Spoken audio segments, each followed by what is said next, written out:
Would you believe it if I told you we announced this podcast 6 years ago, but just decided to start writing up documents for it? You're right. That would be ridiculously stupid to do. Unless you're Ubisoft. I was wondering where you're going with that, and then I was like, then when the Ubisoft thing came, I was like, oh. Beyond Good and Evil 2 has its lead writer 6 years after being announced. What a joke. We'll get into it though. This is the Gamers 2 podcast. No, we won't. Well, have you? I'll do the intro first. Yeah, go ahead. This is the Gamers 2 podcast, your weekly roundup of news and commentary related to the video game industry and anything else that might pique our interest. Gamers 2, woo. Like grape propel. This shit, delicious. Disgusting.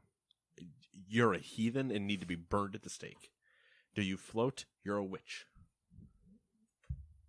Is it float or sink? Float? If Everyone you sink, floats. you are a human. If you floated, you are a witch. Either way, you were dead. That was the joke. Okay, yeah.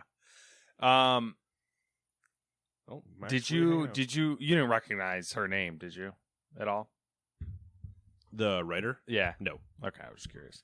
Because her writing writing portfolio, her previous jobs, I don't know. One of them was WoW, so I don't know. I don't know. Yeah, I didn't recognize the person by anything. Yeah. Kind of bizarre. Bizarre situation. I don't know. How bizarre. How bizarre. Copyright. Ooh, baby. Can't do that again. Yeah. You know? It's still just such both an Ubisoft and Beyond Good and Evil thing where it's like, hey, we did announce ourselves 6 years. And now we have our lead writer. Like, what have you been doing? Ubisoft is very Ubisoft. Like, if you've just been making assets and going, man, I don't know how these work together. Whatever. It was announced, I think it was announced, I think, more than 6 years ago. No, I believe that is the announcement, and they were on stage less than that. 6 years would put it, Actually, no, 2016. Yeah, I'm pretty sure That might it be was. right. I'm pretty sure it was longer than that, though. What was that I just saw? Getting distracted. Sorry. I can't believe we've spent this long on a story we didn't add in. Well, life. I was just going to take a drive-by shot at Ubisoft, laugh at their misfortune and stupidity, and then move on. I mean, we talked about Ubisoft a few times in this podcast. Are all 3 times, look at their misfortune and stupidity? A few of them. 2 of them. One of them. I don't know. There is one that's like, ugh, but that's cool. We'll get to it. But first. Oh, that's not the defending of the former director, is it? No. Okay. But first, you were doing the segue. But first, in case you don't want to play any Ubisoft games, is there Ubisoft games on here? Not that I know of. Okay. These are other options. Number 1, the gallery for the PC, PlayStation, Xbox, and Switch. Number 2, Before We Leave for the Switch. Number 3, Frogun for the PC, PlayStation, Xbox, and Switch. Number 4, South of the Circle for the PC, PlayStation, Xbox, and Switch. Don't know what that Oddly means. sexual. Okay, that's where Matt's going. Number 5, Gigapocalypse. PlayStation, Xbox, and Switch. What's up? I don't know. I just like the name Gigapocalypse. It's not bad. It's not bad. Number 6, back to Mac's sexual fantasies. Hard West 2 for the PC. Ooh. And number 7, my sexual fantasies. Turbo Golf Racing for the PC, Xbox. Turbo Golf Racing. I don't even know what that would entail. I hope it is just Mario Kart and golf carts. And they racing to the hole.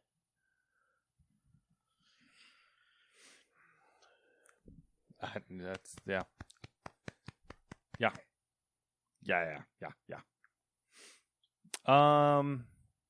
I think it's got to be either I want go-kart races in golf carts on golf tracks, like mini golf courses, basically. Gimme. Gimme. Odds or evens, sir? Declare your allegiance. I will side with the evens. I knew you were going to say that. As the divisible numbers, we have... I don't know. I couldn't come up with any more... What's the bad word for promotional material? The bad propaganda? Thank you.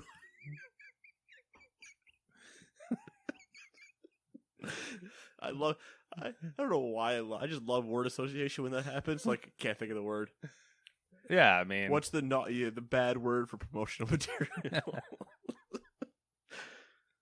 propaganda? It's just promotional material. I mean, that's really all it is. All right. With a motive. Number 1, the former managing director for Ubisoft Massive, David Polfeld, there we go, has joined PlayerUnknown Productions as a senior advisor. PlayerUnknown Productions founder Brendan Green said that he felt Polfeld, quote, would be a great fit to come and advise him on creating a successful studio culture, end quote. Polfeld confirmed in a statement that he will, quote, help guide Brendan's hand in creating an authentic studio and a successful brand, end quote. All right, so a couple things.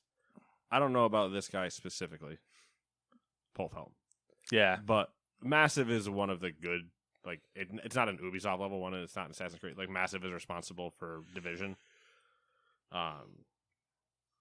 So hopefully things were good there as he's, like, walking out to do this. Yeah, I don't know. I don't know why. We both know I have a terrible memory. I don't know why I remember this, but he like took a 6-month sabbatical and then officially left Ubisoft, and he left on good terms, and he left basically saying, you know, the studio's changed, it's grown significantly. I no longer have the managing skills. Oh, he's that guy. Yeah. I remember that conversation. Yep. Yeah. He basically was like, I no longer have the skill set to run this studio. Yeah, which we thought was like a weird way to put that, depending on what they meant. Yeah, it was kind of like, it could have went either way. Like, it was a weird way to put it, or I was like, okay, this guy clearly knows his like lane. Knows when to know when to leave. Yeah. I just started laughing like so many times through that though. Yeah, because it doesn't. Ubisoft and good studio right culture does not go hand in hand. It's like, sure, this is going to be I just realized what I'm about to say, and I'm going to still say it. That's fine. But the analogy isn't 1-to-1. Sure, the United States hired Nazi scientists to help win the space race, but we purposely didn't hire Nazi HR people. Yeah, that's true. That's true. You know what I mean? Yeah, you got to know your lane. Yeah, we didn't hire their media production. Not that it was bad. No, I mean it might have been good. I didn't watch any of their movies. I mean the content was bad. Yeah, but I didn't watch like any of the propaganda. It might have been poorly edited. You know, seemed wildly successful. I don't know. Fully misses the mark. Yeah. Did it though, or was it just fear of death? Why are we talking about this? I don't know. I mean, this is a very philosophical. Not really philosophical. It's not philosophical. It's very, you know, it's a very historically. It's a very us conversation. Yeah. Usually not on this podcast. Yeah. It is also because at one point you wrote he felt Poe felt, and I just started laughing. He felt Poe felt. Yeah. That just made it really funny to me. I don't know why. Again, terrible. Can't help the guy's name. That's just the way it was written. Number Terrible. 2. CD Projekt Red alumni have announced the creation of a new Polish studio, Dark Passenger. Which, never mind. It's too easy. Dark Passenger's debut project will be an online multiplayer title built in Unreal Engine 5, set in feudal Japan. Which, honestly, all that just sounds sexy. It does. The studio didn't announce any release window for the game. From the studio's website, quote, our goal is to create highly exciting online experiences that are focused both on cooperation and rivalry. We're fascinated by interpersonal interactions, alliances, daring confrontations, and unexpected twists of events. In order to make every game unique and surprising, we're using advanced procedural solutions. While the goal will be the same for all players, every time achieving it will require a different approach, tactics, and taken routes. End quote. Somehow that reads to me like not the different routes and like there's a clear end goal, because it'd be weird when you're doing a multiplayer thing to have an end goal that's differently achievable by everybody. Yeah. I don't know what you're trying to accomplish there, but part of it when they're like, oh, we like all the twists of events and alliances and yada yada, I was like, oh, you guys just want to make feudal Eve. Mm-hmm. Eve Online, but it's in feudal Japan. Feudal Japan. You and your samurai clan are going to lose $100,000 worth of armor because the one shogun decides to go nuts. Another CD Projekt offshoot. Little seeds sprinkling around, sprouting. A lot of sprouting going on. Yeah, a lot of sprouting. Or a lot of planting going on. Planting, yeah, definitely planting, because there's no sprouting yet. Exactly. I feel like this is we've put the seeds in the pot and we've labeled it Dark Passenger Feudal Japan game. We'll see if it grows. Yes. Water it every now and then, mm-hmm. and don't leave it out in the sun for too long. Yeah, we'll see. We'll see what happens. You never know. It might be a game that needs a little bit of shade.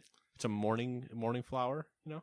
I suspect 50% of these new studios, which most of them are either offshoots of Blizzard or offshoots of CD Projekt. Well, there's only, I think, 2 or 3 from CD Projekt, but you get the point. I believe 2. I feel like half of them are going to get consumed by a larger entity before they even come out with a game. I think they're going to be like, oh, I like what you're doing there. Be a real shame if we bought you. Which entity do you think buys a Project Red studio?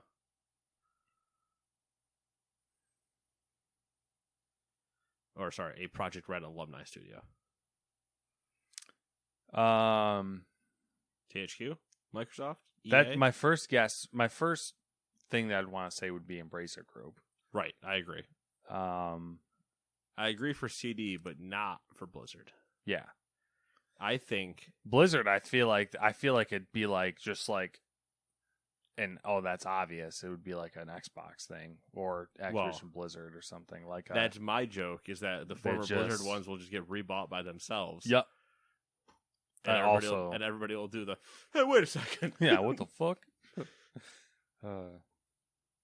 Number 3. But it'll be Microsoft, so it's different. That's why I said Microsoft. Yeah, it's not actually ABK buying them now. Because it'll be like Microsoft. It'll be like Microsoft purchasing so and so, and we'll just be like, wait a minute. Aren't you the guys that?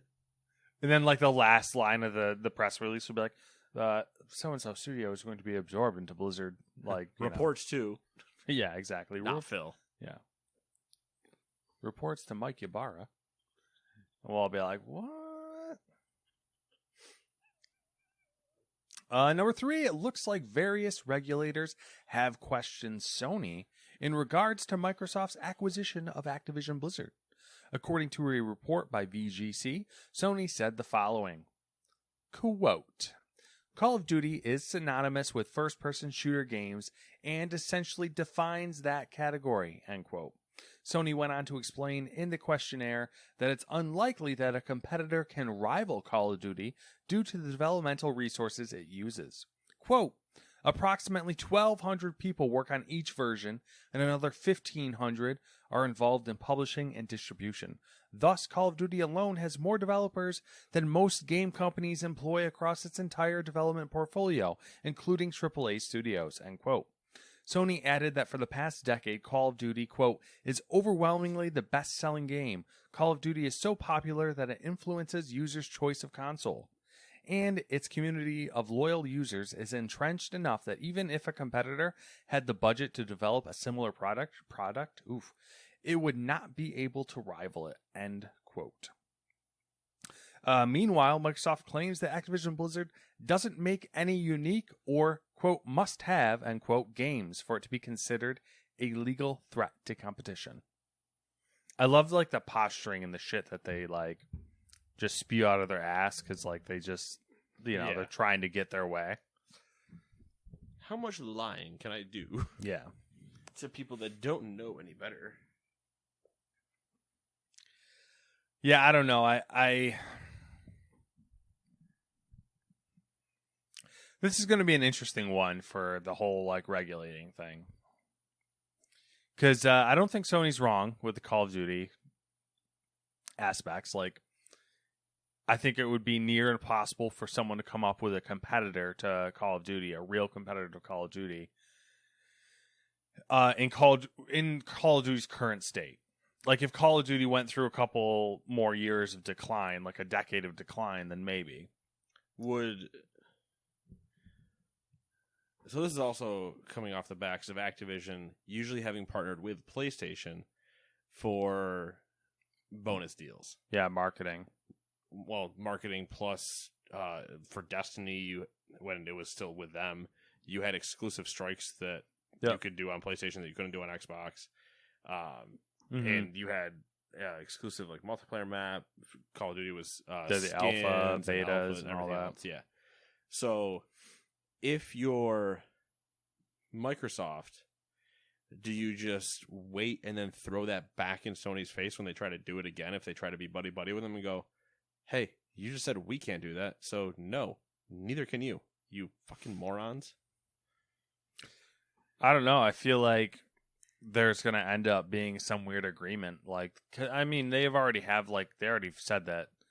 Microsoft's already said that they're going to keep Call of Duty on PlayStation, but, like, I feel like there's going to need to be some sort of formal agreement for regulators to be like, it's cool. Also, Call of Duty is developed by 4 separate studios. Yeah. So, like, how do you say that they're on what, like, oh, well, it has more yada yada across this development portfolio. Like, yeah, it employs multiple studios.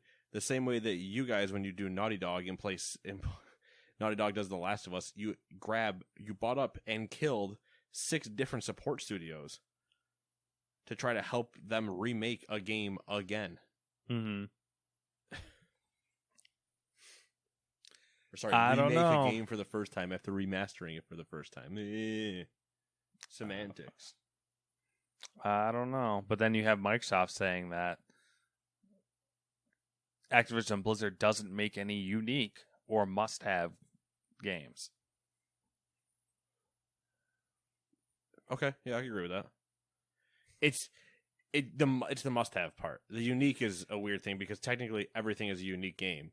Yeah, everything by definition is a unique game, unless you're, in their eyes, you're going to argue, well, you have Battlefield, you can still play Battlefield, so it's not like you can't play a shooting game. Well, you had Medal of Honor. Yeah, I don't know. I think they're both. I think they're both fucking talking out of their ass at this point. For sure. But It's just them pissing back and forth. But yeah, okay. You can't Overwatch, have Call of Overwatch Duty. Is not even a thing anymore. If Call of Duty can't be called must have, then no game can be called must have.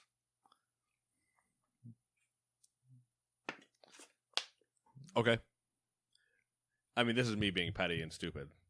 Well, yeah, I'm aware that obviously, that's the clear argument against the term must have. Right. Like there's no such thing as must have. Yes. But then again, the argument could also be made like no company could realistically devote 1,200 people to a game and expect to get the return that Call of Duty does. Like, you can't. Sony's argument is that you can't compete against Call of Duty because you couldn't. A company couldn't use the same resources and the same amount of people and everything like that, and then end up getting the same results. Which would be a fun social experiment. Obviously, we can't do it in this in this world. But first off, Sony bowed out of the argument years ago. They literally gave up in trying to compete with Call of Duty at any given point. Which is kind of the point that they're making. But that's years ago. Like, you guys already gave up. Like, you can't argue it now. You stopped fighting years ago. It's not like you're still trying. It's like when if Well, EA came back out and said, I think "Man." that's the point, though, because if at the time Call of Duty was exclusive to Microsoft, they would have kept competing. But because they had Call of Duty on PlayStation and they could compete against it, they said, well, why compete? We're getting money from the sales anyways. Call of Duty's been around for what, 20 years? Roughly. I don't know. Or early 2000s, maybe the 90s. I don't remember exactly. We'll just say ballpark 20 years.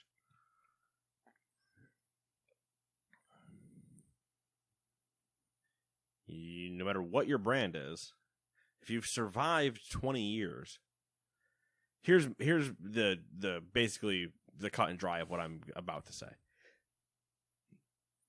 Let Activision still be bought, like in my fake scenario here for testing Sony's bullshit. Let Activision be bought. They lose the Call of Duty license, and Sony acquires it.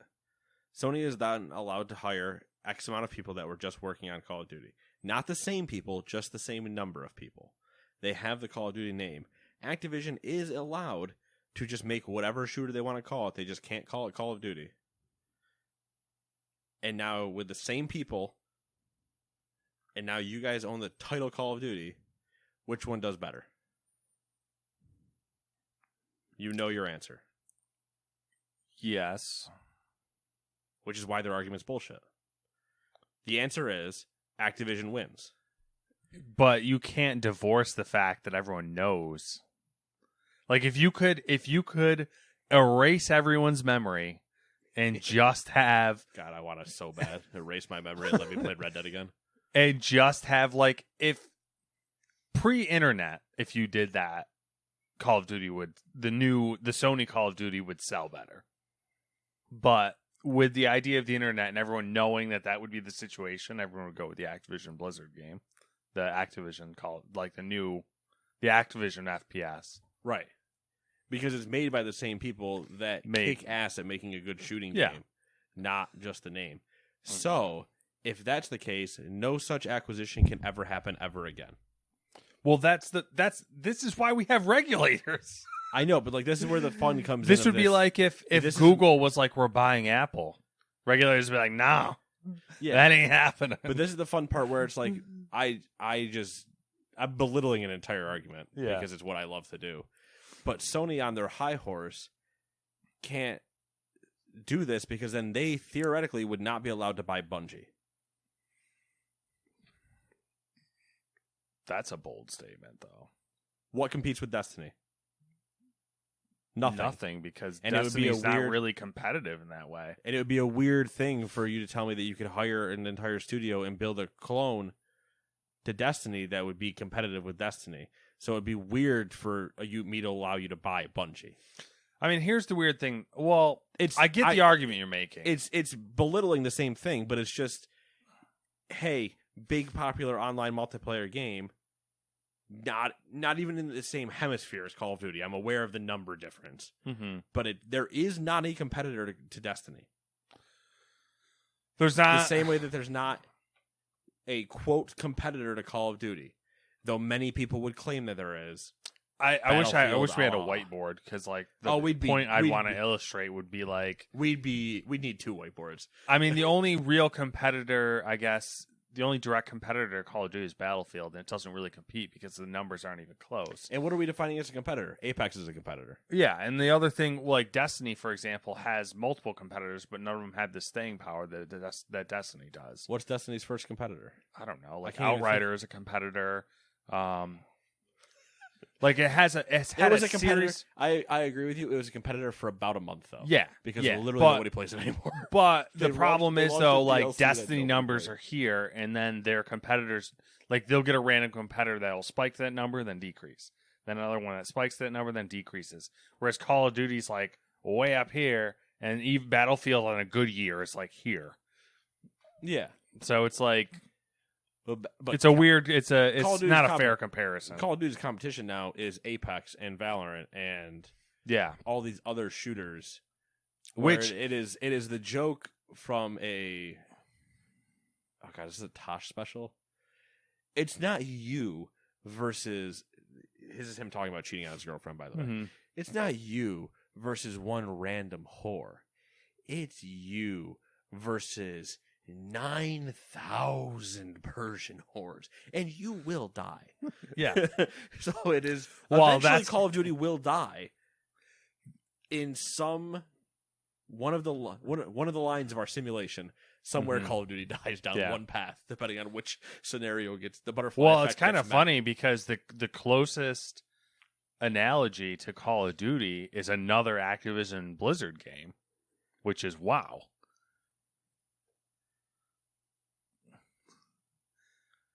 Like, they both occupy the same position in their markets.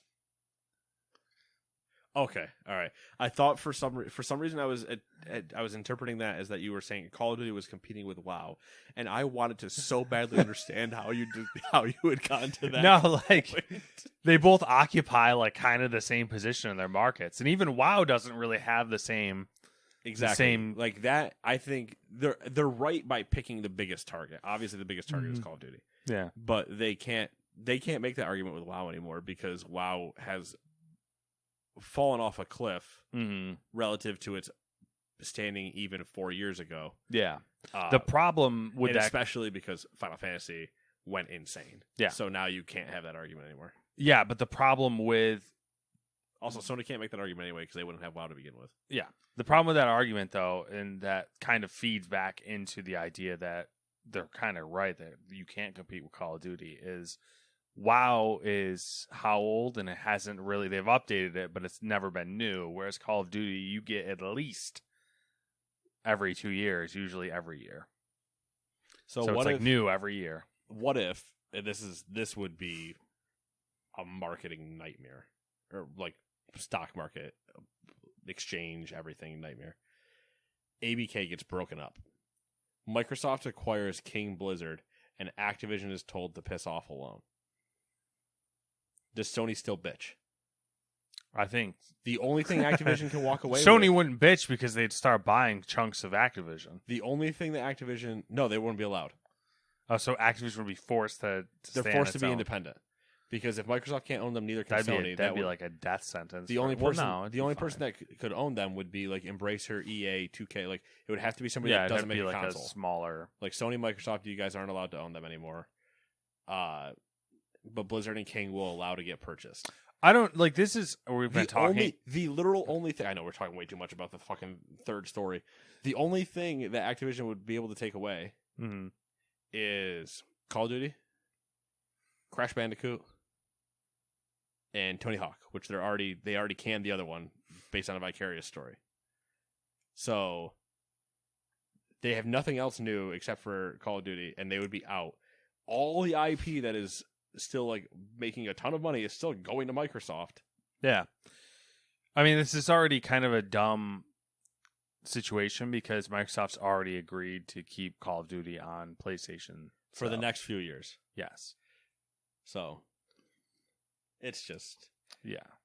I mean, we all know it's going to happen, but it'll happen behind closed doors. Where like Microsoft's going to 5 years from now, it's going to use the leverage of Blizzard, Call of Duty, Bethesda, whatever other fucking thing you want to pull out of Microsoft's fucking rabbit hat, and it'll just be like, well, you can't have these anymore unless you let us put Game Pass on the PlayStation. Yeah, sure.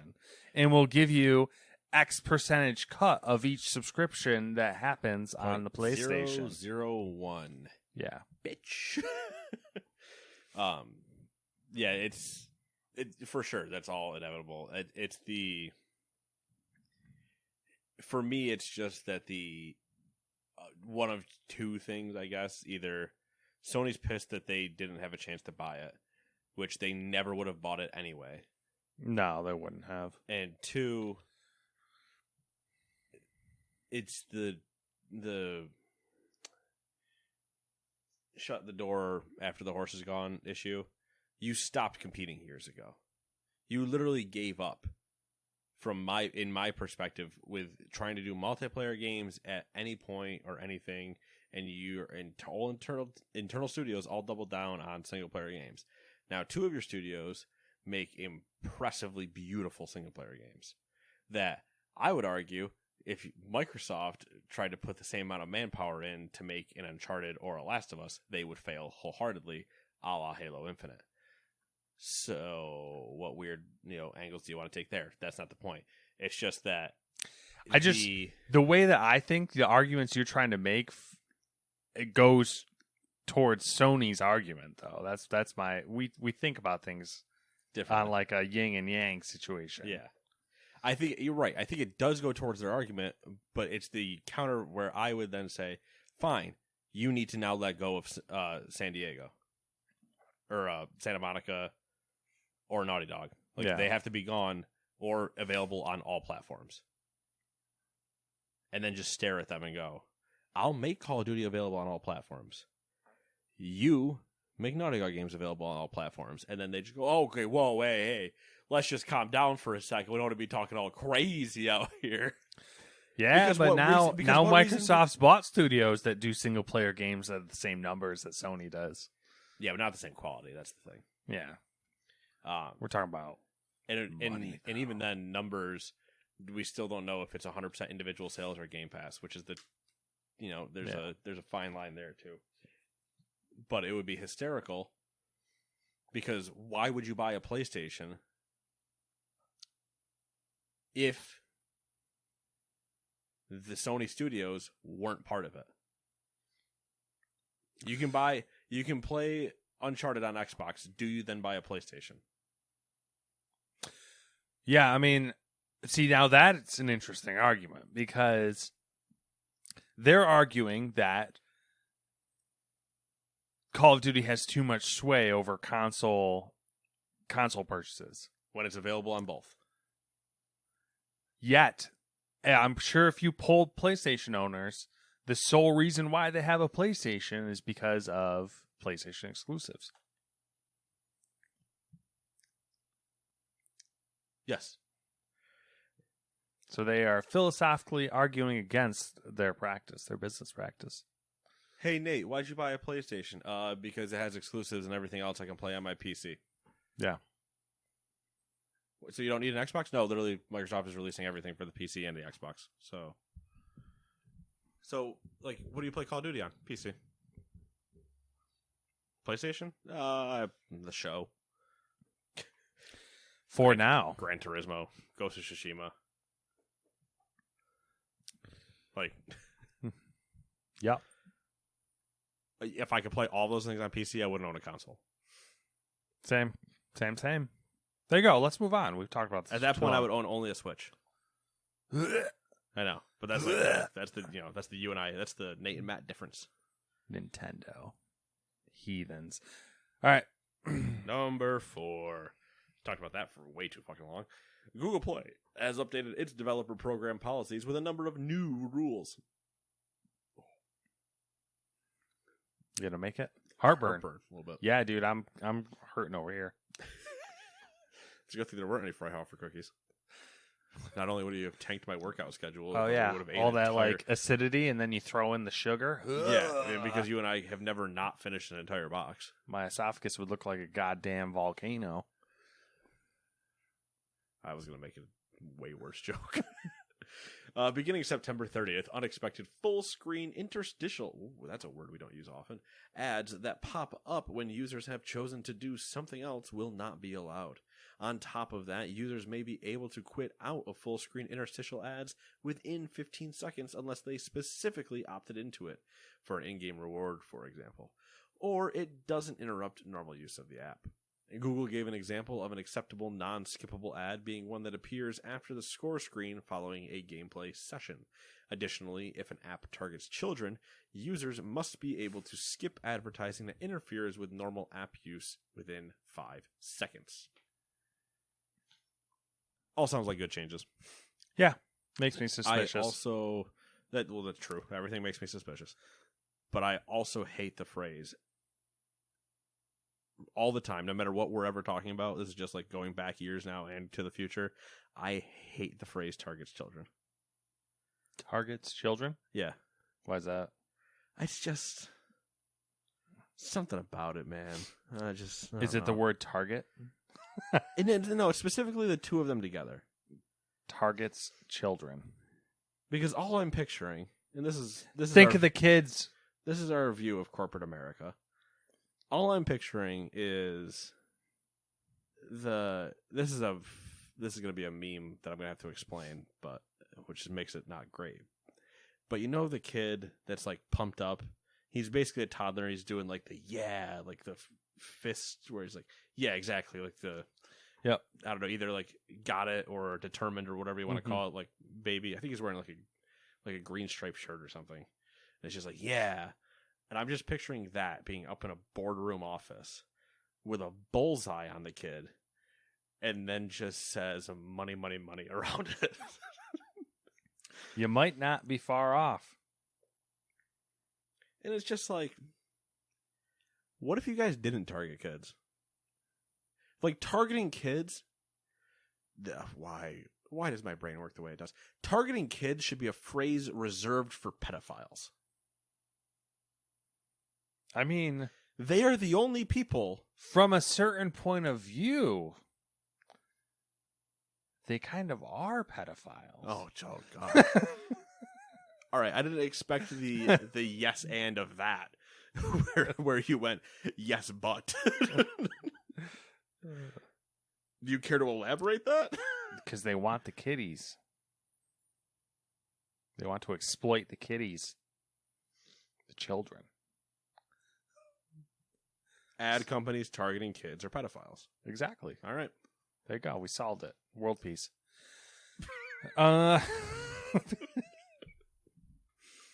Number 5. The analogy. We have jumped to so many conclusions. One of my nephews asked me what our podcast was called the other day, and I said, it's not for kids. And I refused to tell him.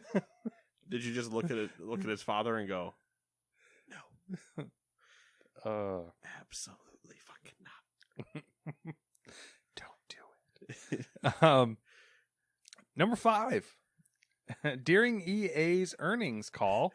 I'm sorry. I'm just picturing that entire scenario.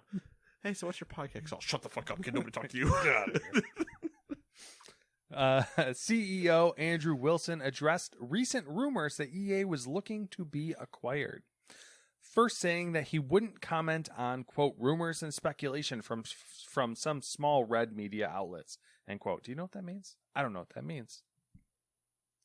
He then said that EA was in an, quote, incredible position and was soon to become, quote, the largest standalone independent developer and publisher of interactive entertainment in the world, end quote. He continued, quote, in a world where gaming is becoming more important to the lives of Gen Z and Gen Alpha, who will be the leading generation in terms of consumption entertainment for the future, I don't think we could be in a stronger position as a standalone company, end quote. A random detail also from the earnings call. Live titles represent 73% of EA's business. Slurred the 70 there. I did. It was more of like my tongue spasmed out. I can hear it. It like stalled. 73. It's almost like a Timmy moment. Who the hell's Gen Alpha? I don't know. I said the same thing when I read that. I'm like, who the fuck's Gen Alpha? Is that after Z now? I guess. They just, it's Z. I guess they're starting over. Alpha? Are they starting to do Alpha, Beta? God, is there Gen Beta? Those kids are going to be insufferable. Let's look of it up. Beta bitches. You're just a beta. The Alpha Beta wars are going to be unbelievable. So is Gen Alpha going to think they're better than everyone else because they're Alpha? Or are they going to act like betas confusedly? The starting point for Gen Alpha is early to mid 2010s as the starting birth years.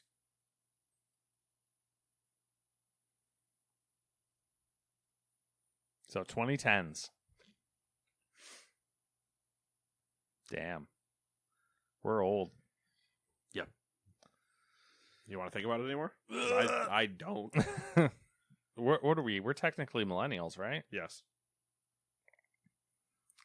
Damn. We're millennials, but on the back end of it. Aren't we in the starting end of it? No. I believe we're on the back end of it. or like middle of it, because like I think Lawrence and those guys consider themselves millennials as well. Yeah, I guess that would work out because my brother, I think, was the beginning of Yeah, because then like right after us is Z. Gen Z. And I love how like millennials take the rap for Gen Z basically. Yeah, kind of, yeah. Yeah. Like sorry. Our bad. Didn't mean to whatever. All right. There you go. Earnings call. Somebody had oh god, can I just save this fucking image? Somebody had sent me a snap where they had the person. It was like a picture of them at like a bar or whatever. Mm-hmm. And it was maybe a 4-second video. Oh, is it going to be like the age that turned 21 thing? No. Okay. No. This person is older than I am. But they're like live music, and they're showing the back of some woman's head, and then there's a guy talking in her ear. Mm-hmm. And I'm just like, holy shit, it's the meme come to life. And they're like, what are you talking about? And I was like, oh my god, the meme of the never dude seen it? with his hand around her? No, this one. Oh, okay, yeah. It's like the same one. Yeah, there's the sports one, but that's the club version. Yep. But yeah, there's the sports one where it's, bro, you wouldn't believe. And then that one's creepy because he got his hand around her neck. Well, that's kind of weird. That whole image is haunting because he looks like the biggest douche. Yeah. And she is clearly not having it. Mm-hmm. Anyway.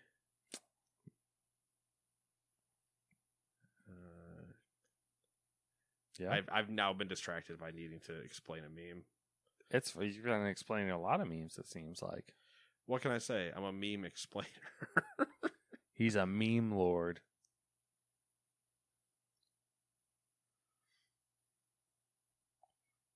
Anyway, no. What? Get out of here. Don't call me that. You don't use those derogatory terms against me like that. You can't stop me. The EA one is funny, though, just because I'm wondering if he said small red but meant like READ. Like rad? Not red a lot. Not the color red. Like it was a typo and there was missing an not A. the color red. Yeah. Yeah, because the color thing doesn't make sense. I don't know. It doesn't make sense. So maybe you're right. Either way, if the color thing does mean thing, that small red media, that implies that there's big red media, and we need to take down big red media. I'm here campaigning on behalf of number 6. Activision Blizzard and NetEase have killed an unannounced World of Warcraft mobile spin-off, citing financial disagreements as the reason for the move. A Bloomberg report unveiled that the title had been in development for 3 years, with disagreements over financial terms eventually leading to the project's demise. According to Bloomberg sources, over 100 developers assigned to the game were let go from NetEase, with an unknown number offered internal transfers.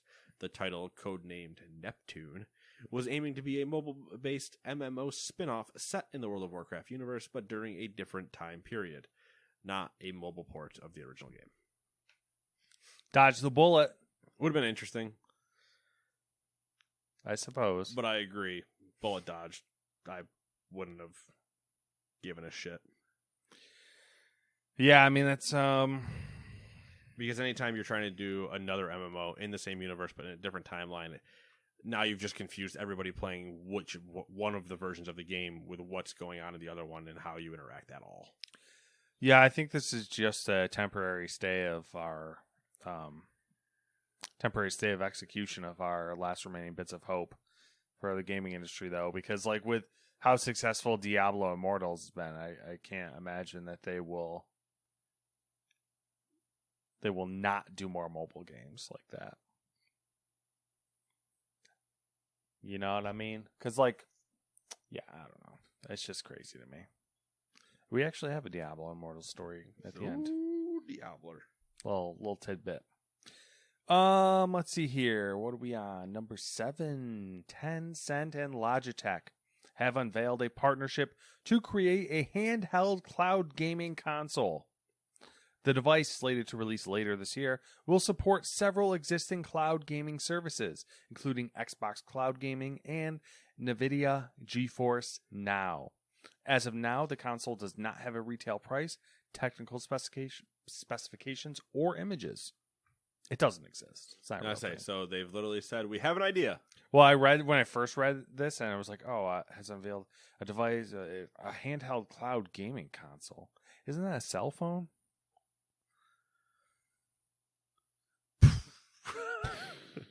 Speaking of cell phones, did you see the Zenfone 9? I know you're in the market for a cell phone. Yeah, but I like have mine picked out. I know, but I'm just I gotta throw a monkey wrench in there.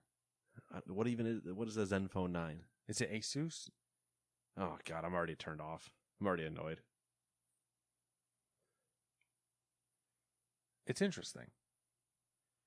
It sounds interesting. So did the Windows Phone, and I'm already annoyed. I mean, it's what's interesting about it. Okay. Is that it's the Pixel approach. So it's basically a clean version of Android. And then like the phone is amped up, it's high refresh rate display. Yeah, I need that. It's nice. Just look at it. God damn it. Kids these days. I'm not playing Apex on my phone. I'm not saying you need to. I mean, I'm just saying it looks nice. It's not huge. What's the It's cost? got great battery life.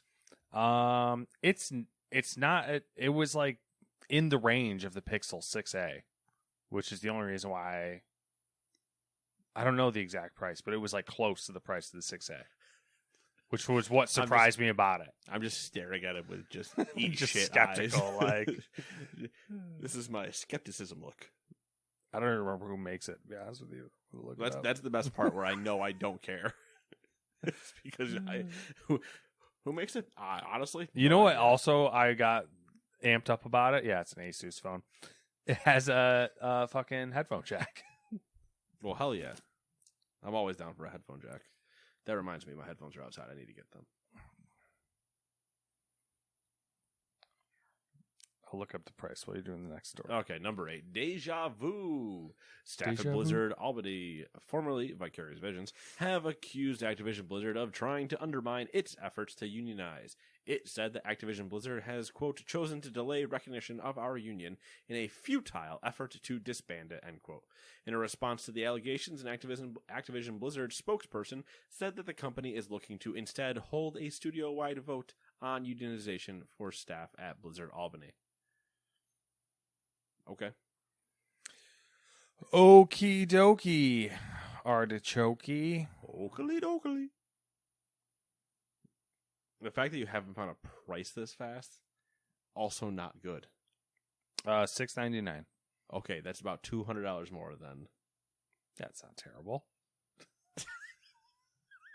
It's not terrible. Get away from me. Well, My phone serves a purpose. I know. It does. Minimal purpose. Yeah.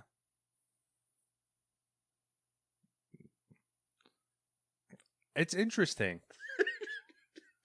I think that's my favorite point. My favorite point you have. It's interesting. Well, like, what am I supposed to do? Rattle off tech specs to you? You're going to be like, I don't fucking give a shit about that. That's basically what's going to happen, yes, is you would have to do that in order to encourage me. And at the same time, I wouldn't give a shit. But that's my favorite thing, is you're basically doing what any girl trying to sell her guy friend to her other girlfriend. He's interesting. Well, tell me something else about him. He's interesting. It's basically like, just go look for yourself, bro. All right. Yeah, I don't know what but to it's tell also you. usually in that situation, it's because they don't want to start admitting all the bad things, but they can't think of the good thing to sell them on. I mean, the worst thing about it is the price, if anything, just compared to a Pixel phone. Like, he's over 6 foot. Okay. Eats shit for a living. Okay, well, now, wait a second. Like I said, he's interesting. We're playing baggage right now. Oh, we got to get back to watching that. Yeah. They started putting up episodes again. Yep. God, I still got to play that, too. Baggage? Dude, you imagine putting that show together currently with my situation? I mean, I don't... Do we put together baggage or just disappointment.com? Which one? Would you like a good fact or a bad fact? All right, number 9. The development of a rumored Assassin's Creed game titled Titans has reportedly been placed on an indefinite hold. A Reddit user claims to have heard from an undisclosed source who works as a technical artist on the game that development of Assassin's Creed Titans has been shut down, as the studio's workforce has been told to work on Assassin's Creed Infinity instead. Based on details that have been shared with the Reddit user, development of Assassin's Creed Titans was roughly 40% complete. Players used a character creator to define the appearance of the protagonist, who is said to have become trapped inside the Animus as an assassin.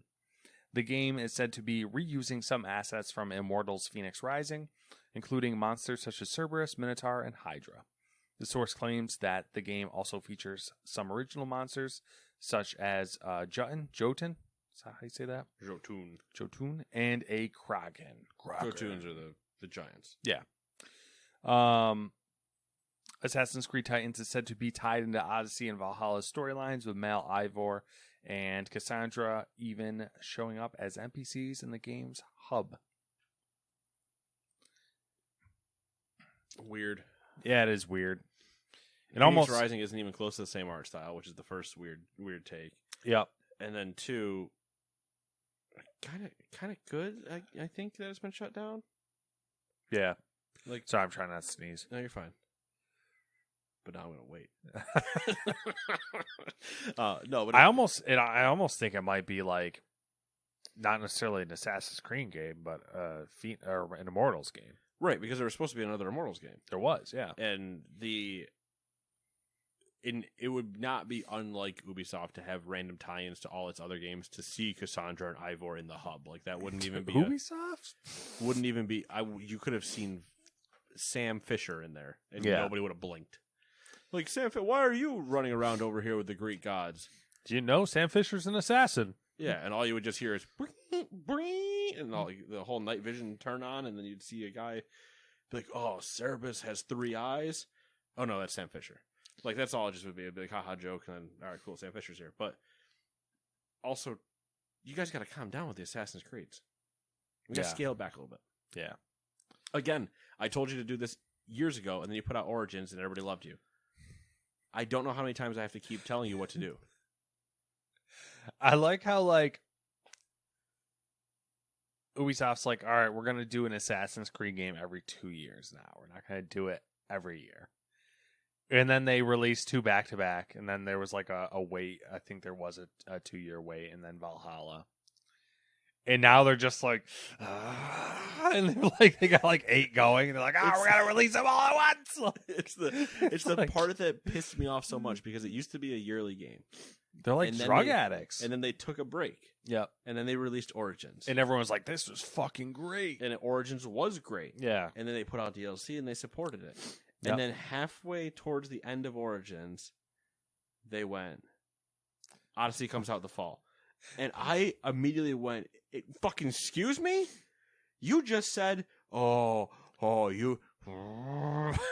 It was basically me just not being able to articulate my anger, and I slowly had steam coming out my ears. Then Odyssey came out, and I still played it. And then I got really pissed off because way too much boats. And then I was like, okay, 2 years. And then we get Valhalla. But I believe Valhalla was a 1-year project. Or was it 2? I don't remember now. I feel like it was 2, but I'm not sure. I feel like it was 2 as well. I feel like it was 2 because it got delayed, though. Mm-hmm. But either way, it was 2. And Valhalla, good.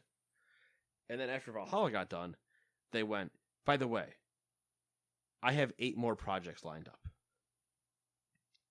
What? Yeah. And we're starting with 1 in 3 months, and then 3 months after that, and then 2 years after that, and then another one, and you will play it until you die.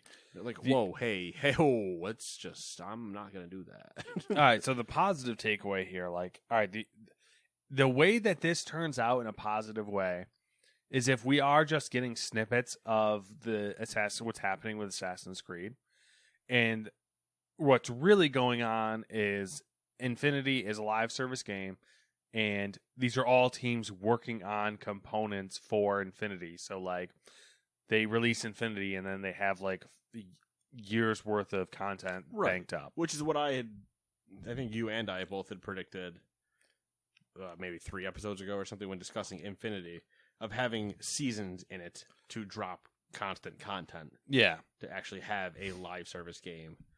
And not do what they currently do, where they go, yeah, there's a season in Assassin's Creed. You show up and assassinate somebody. Yeah. That's how I picture everybody at Ubisoft talking, by the way. And then every now and then you hear from like the bowels of Ubisoft, Yves Guillemot, like just like a voice beckoning him to the basement.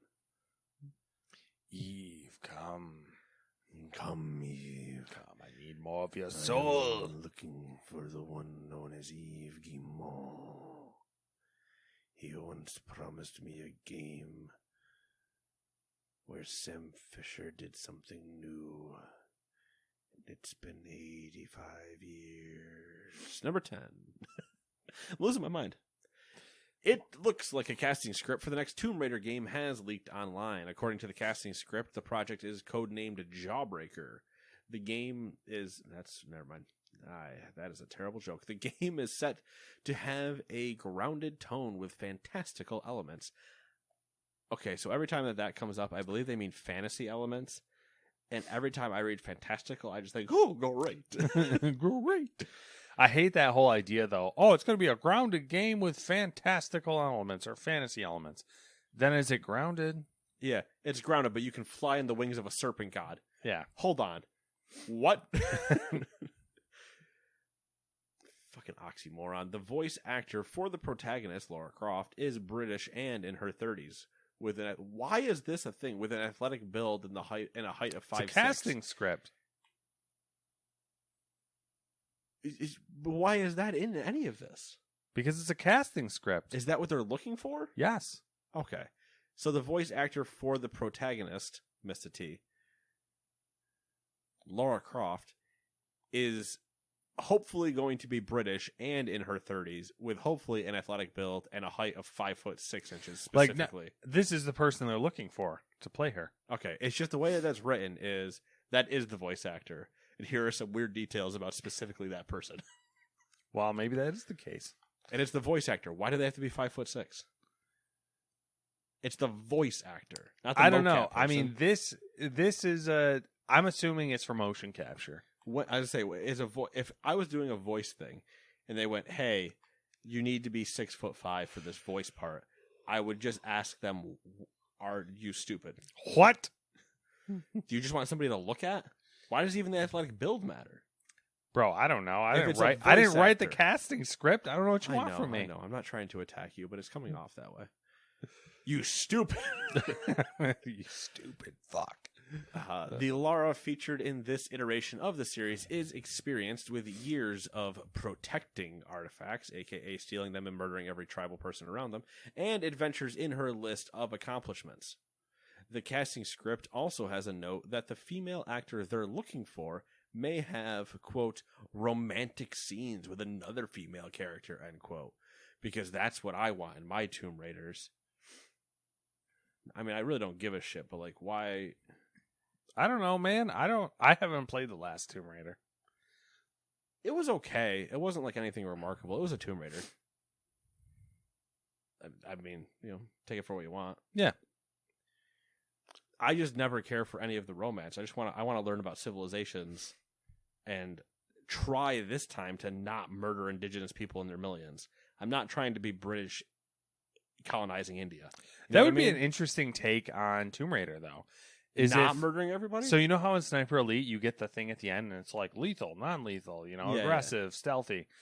It'd be really interesting if you played through, if the game was set up for you to learn some interesting things about like whatever the culture is that you were going to steal shit from. Like I want a lot of the elements out of the Assassin's Creed touring mode. Yeah, exactly. Something like that. And then you have a choice that you can play the game lethal, non-lethal. I'm just gonna use lethal, non-lethal for this example. I want you to call it colonizing and visiting. Yeah, you're either a colonizer or you're an ally. Yeah, you're a tourist. Yep. And depending on like how you get You things imagine- accomplished, You imagine that was the actual scale. or like what you do with the artifacts, or how many artifacts you destroy, or whatever like that, you'll get a rating at the end, and it'll be like our lethal, non-lethal map. Yeah.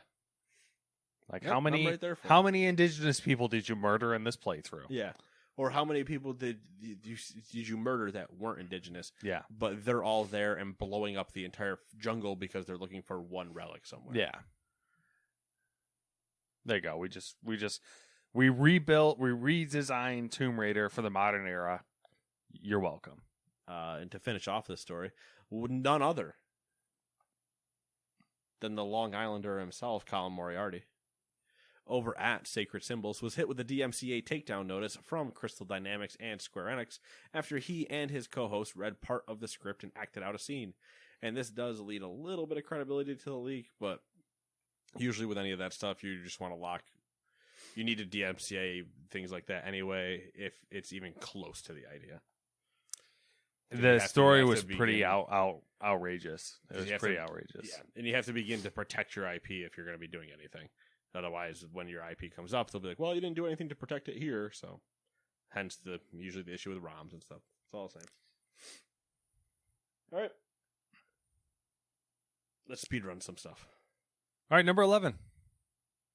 Reuters has reported that Tencent is determined to raise its current 5% stake in French game developer and publisher Ubisoft, intending to eventually become the single largest shareholder of the company. A part of the stake purchased would be grabbed directly from the Guillemot family, which currently holds 15% of Ubisoft.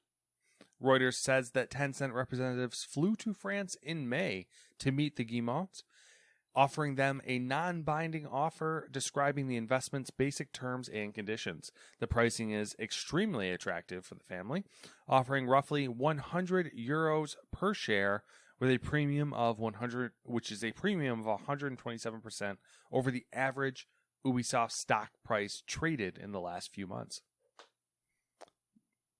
There it is. Tencent. Trying to grab Ubisoft. It begins. It does begin. Anyway, there was also a Pokemon Presents stream.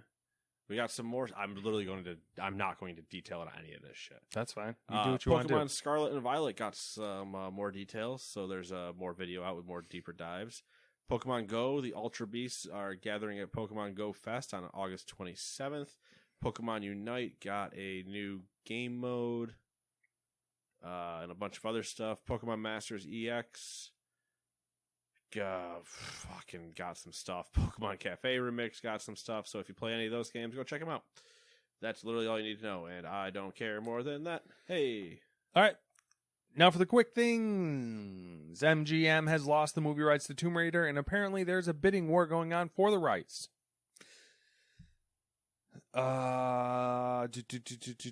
Speaking of Tomb Raider, it looks like the script for the next Tomb Raider. We talked about that. It's kind of a wild story. I forgot to remove that. Unity is reportedly looking to create a separate Chinese unit independent from the rest of the business in order to strengthen operations there. Kind of a smart move, actually. Separate those two in case of, China things.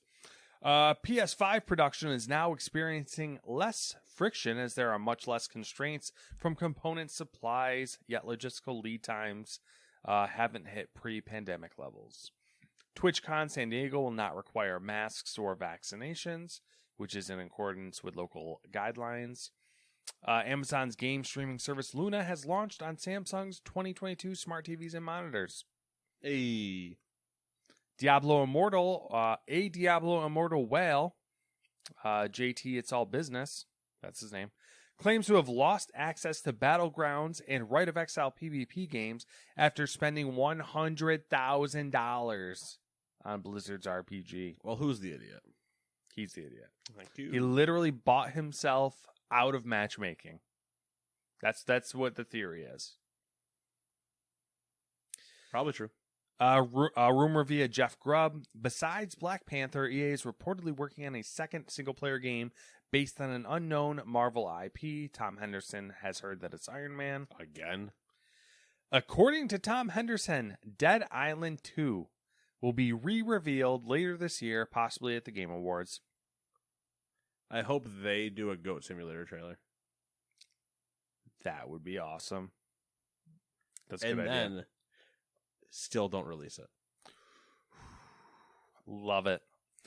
Sony has announced PlayStation Tournaments Evo Lounge, a new live show that will feature, quote, exciting content and reveals, end quote, from top fighting game developers and publishers. The live stream will run alongside Evo 2022. Which I believe is this weekend. It is. Probably have to check that out. I won't know Today, for what's tomorrow, going on. and Sunday. Yeah, I won't have any idea what's going on. But watching some grand final sometimes of fighting games, you're just like, this is insane. So Yep. I agree. Out of my depth. Bethesda's Creation Engine 2.0 is an updated and overhauled version of their original Creation Engine, not a new engine from the ground up. right. Why is this in here? Because I read a piece about it the other day, and they definitively went into detail. So they finally confirmed everything that you and I have known. Yes, Okay. that's why it's in here. Because we said that this was probably the case, and guess what? It's the case. Dead by Daylight's second Resident Evil collaboration adds Ada, Rebecca, and Wesker. Remedy has postponed its first multiplayer game, codenamed Vanguard, to 2023. Multiversus Season 1 and Morty from Rick and Morty's inclusion has been delayed. Square Enix wants to sell stakes in some of its development studios to improve capital efficiency.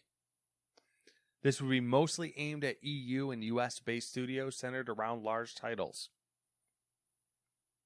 Koch Media has rebranded to PlayOn. I like that. The QuakeCon, Because I never remember how to pronounce Coke Media. Yeah, which they basically said that was why they did it. Shocker.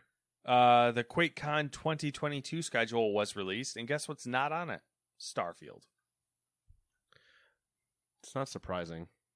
It is when you look at what else is on the schedule. When is QuakeCon? Fuck, I looked it up too. It's this fall. And when you say Early what fall, else I is on think. the schedule? What else is on the schedule? Everything else Bethesda. So Skyrim stuff. Very clearly. Skyrim stuff? Yep. Then who gives a shit? It's not Elder Scrolls, which means literally... Elder Scrolls is on there, but I'm pretty sure it's online. Elder Scrolls Online. Right. So if it's ESO stuff, that makes sense. If it's Skyrim, then all you're going to be getting is, hey, it's playable on your toaster now. Yeah, basically along those lines. It's like it's everything Bethesda, but not Starfield. Well, it should be everything Bethesda because it is QuakeCon. That's why they do it. But I would expect Starfield not to be there for two reasons. One, if everything was pre-planned and Starfield was going to be coming out around the same time, then they wouldn't even bother. They'd be like, cool, we're going to do QuakeCon, but Starfield's on its way. Other than maybe just have some advertisement around and show the trailer, we're not really going to do anything because we don't want to ever play our card early. And then it got delayed, and they went, well, we're not going to change QuakeCon plans. Yeah, I guess that could be the case. I just don't, what's the point in having an event centered around your company if you're not going to show, one of the most exciting things that's coming out relatively soon for your company? Because we got to go show Quake again, bro. I know. Quake Champions 2. We're running it back. Remember all that hyper popularity from the 90s? Yeah. Nope. Anyway, it's been 7 days. What you been up to? Not a whole lot. Doing the normal rigmarole. Just watching some things, doing the old anime things as per usual. I started watching The Captain. I'm 2 episodes into that, which is the Derek Jeter documentary. It's actually really fucking good. The funny thing about that, I haven't started watching it yet. I need to. And I forgot that's what the title of it was, and I immediately thought that you were watching something Star Trek. There is a documentary called The Captains, I believe. That's what I thought. Because it's Picard, isn't it? Yep, it's Picard. Yeah. It's all of them. Oh, is it all of them? Yeah. For some reason, I thought it was only him. Also started watching The Terminal List. It's something. It's like a B film, basically, but it's a show. It's like Okay. yeah. I don't know. It's what it is. That's about it for the most part. I don't think I played it. I didn't play anything this week. We finished Sniper Elite. Yeah, like 2 weeks ago, I think. Was it? I don't remember if that was. Yeah, because we talked about it last show, I think. Did we? Yeah. Or did we say we needed to finish it? I don't remember. No, we finished it. Did we? Okay. We finished it a couple weeks ago. I don't know. I just gotta get in the right headspace and start playing games, and like I kind of got to get over this like psychological barrier I have, where like I feel like if I start a game, I have to finish it. Whereas like I have Game Pass, so there's no reason why I can't just like play a game for 5 minutes and be like, I don't like this, move on. That's the best part about Game Pass. So it's whatever. This one didn't work. I have a whole new solution. Yeah. Before, it's a little bit of Stockholm syndrome with like an initial purchase. And you're like, oh man, now I gotta play it. There is someone at work who he just converted recently to PC Master Race, and he wants to play Phasmophobia at some point. So I think, I think spooky time. Some Phasmophobia might have to happen at some point. You're gonna have to put yourself in your VR rig for it. Yeah, that was the thing. I was like, I have it. I actually already own it, and the whole point was to play it in VR. So, boom. Shablagoo. What have you been up to? Same stuff. Some show. New WoW season. Doing the WoW things. Got another box of donut maps done. That'd be freshly frosted. Oh. Finished off another box of puzzles.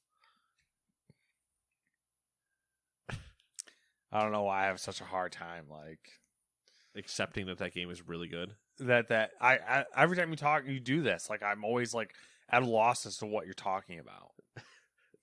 It's just a puzzle game. That's all it is. I know. I'm just like vibing in it, man. It's good. It's fine. Happy for you. But yeah, otherwise it's just WoW. WoW started a new season, so it's, hey, here's some dungeons from 10 years ago. Do you remember how to do those? Nope. I'll figure it out, though. Whole lot of learning and watching everybody complain and learn again and just kind of vibing. I'm enjoying it so far. It's a new fresh pace. That's fine. That's what I like. You're allowed to enjoy it, even though the internet tells you you're not supposed to. You want to know what the internet can do? It can. I'm trying to think of anything exciting that happened this week. Oh, and I've been working out. I don't know if that's like a podcast thing, but I can be, making your life better. It's a part of it is I think I need to just do it for accountability. That's the part of like me sending it to you guys wasn't a look at me. Because I think he wasn't flexing on us, but he was flexing. I was flexing technically in the video, but in like doing that, in where I think I look okay in like certain ways or whatever, I also still think it's not as good as I think it is. If that makes sense, like you know how you see yourself sometimes as somebody else doesn't see you. Yeah, you will notice physical changes. There's like that rough like average week thing where like you'll see physical changes like 4 weeks or whatever, X amount in, and then people will start noticing things generally like there's double that. There's the chain. Yeah, I know exactly what you're talking about. Yeah, it's the scale of where you go, oh, that's different, and then eventually somebody goes, oh, that's different, and you go, okay, now we're there. Yeah, so that's but yeah, it's mostly for like the accountability thing. Like if I share it with somebody, then I have somebody at least to be like, so how's that going? And I'm like, oh well, fuck, I gotta get back. I gotta go work out today. That's fair. I don't know where the running conversation came out of those you two idiots. That's because like my thing was, your thing is you were a runner. Yeah, well, that's my way of working out too. Right. Is I'll start running. And that was my whole thing. It's like, oh, you're working out? I guess I gotta fucking start working out. Right. And then Dewey drops, let's do the Boilermaker in a year. And I'm like, excuse, no. I'd rather die. Yeah. Oh, yeah, let's go running. No. The crazy thing would be if I said I will do the 5K in my hometown in October when that happens. What's that? 2 months to train for a 5K? Yeah. I think you can do it. I think this is the weird. I think you could do it to complete the 5K. Yeah, not competitive. Yeah. You're not do going to it. be in the top 10, but No, you're going to finish. I would be in the top 10 if I trained for 2 years. You're not. Are you Kenyans? No, this is no. They show up and kick ass. No. Just be like, "What's up, Camden?" Not that I know Fuck of, you. but they still like the people that win it run like sub 18-minute 5Ks. Oh, so where are you running to, guys? You think there's a fire behind you or something? Come on, relax. But anyways, that's the Yeah, running working thing for out. me. It's like just yeah, working out, doing just a bunch of like different. Well, I say a bunch of different stuff, mixing it up every time because other than like a couple things that I'm trying to figure out what I like and what I don't like and what I can actually do versus what I can't do. Like the one thing I think I'm missing that would change a lot of what I do is either buying a full rack of dumbbells, okay. which I don't need anything lower than like a 10, but even just having the range at every 5 increment from 10 to 50 is a lot. Or buying an adjustable set that can go up to each being 50. Yeah. Because I have an adjustable set, but it's like the cheap adjustable and old adjustable. So it's like you can, if you were to balance them both, I think they're both 15 pounds. Yeah. At max. You could obviously load up one, but then you can't do certain things because you need them both to be the same weight. And the true ideal way would be having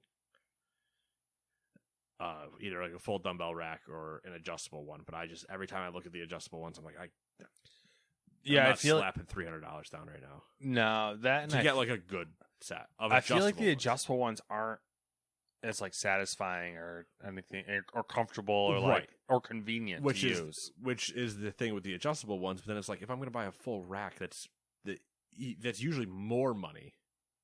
Yeah. And harder to get. Like I could technically go down to Dick's right now. Well, not right now; it's late. But I go down to Dick's tomorrow, buy an adjustable one, and come home, and I would have it and be done. I can't go down there and buy a full rack of dumbbells. I mean, maybe I can, but then I have to like get it delivered, and it's a whole thing. Like I can't throw that in the back of the car. Sure, you can. I'm bottoming out on the way up here. I mean, it's a couple 100 pounds.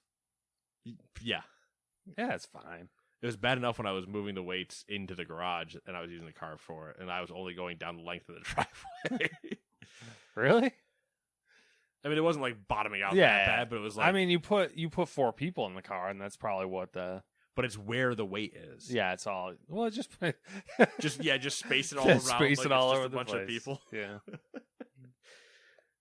All right, how much do I think they weigh? Okay, I'll get like 150 in this seat, and like another.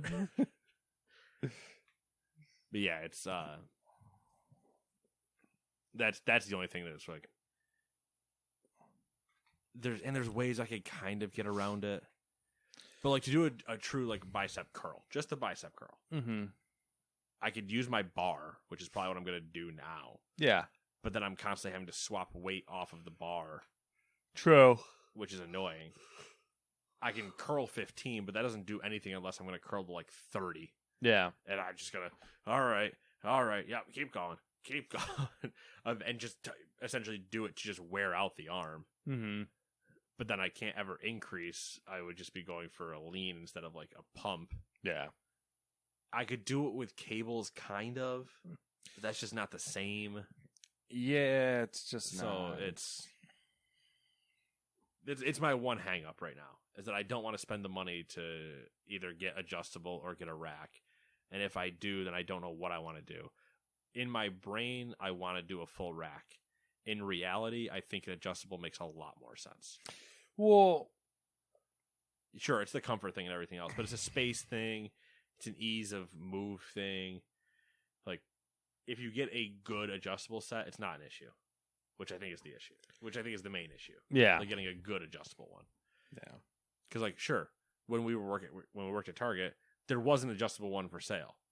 But like, if you're gonna buy an adjustable weight, are you really gonna buy it from Target? No.